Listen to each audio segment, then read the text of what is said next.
Halina mga bro at pag-usapan natin to. May isang buwan na nga magbuhat ng maging member na ng Los Angeles Lakers itong si Luka Doncic at kinailangan pa niya ng ilang sandali upang magamay niya ang paglalaro sa bago niyang team na Lakers. Sa pagdating ni Luka sa Lakers, siya ay nagpagaling muna mula sa injury niya sa paa na kinailangan munang lumipas ang 9 na araw bago niya nailaro ang una niyang game bilang player na ng Lakers noong February 11 laban sa Utah Jazz. At nito ngang Lunes, inilaro ni Luka ang kanyang ika-8 game sa Lakers. Sa game, pansamantalang nilisan ni Luka ang game pero nakabalik din naman siya. At natapos niya ang game na may 29 points, 9 assists at 6 rebounds sa 37 minutes na playing time. At kung titignan natin, mukhang komportable na si Luka na kasama niyang naglalaro si LeBron James. Ngayon ay nakaka-6 na nasunod na napanalo ang Lakers at nalagpasan na nila ang Denver Nuggets na sila na ngayon ang nakapwesto na ikalawa sa standings ng Western Conference. Naipanalo ng Lakers ang laban nila sa Los Angeles Clippers itong Lunes sa score na 108-102 at ngayon nga raw ay naunawaan na ni Luka kung ano ang kahulugan ng paglalaro sa Lakers. Ang mga teams nga at mga players ay gustong-gustong makalaban ng Lakers. Nung una raw ay hindi iyon pinaniniwalaan ni Luka na kapag ang isang player daw ay matagal na hindi nakapaglaro at nakalaban nito ang Lakers, sa tingin daw ni Luka, normal lang daw na ganun ang maramdaman nito.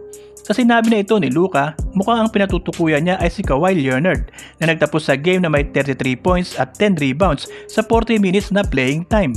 Ano ang masasabi niyo rito? Nakabalik na nga ang Detroit Pistons sa winning column pagkatapos na talunin nila ang Brooklyn Nets sa score na 115-94. Ang kanila kasing makasaysayan na winning streak ay pinutol ng Denver Nuggets noong Sabado at sila ay bumalik sa aksyon sa isang back-to-back at dinomina nga nila ang final game ng kanilang 4 na games sa kanilang tahanan. Ang magandang paglalaro ni Jalen Duren ang naging susi sa pagkapanalo nilang ito.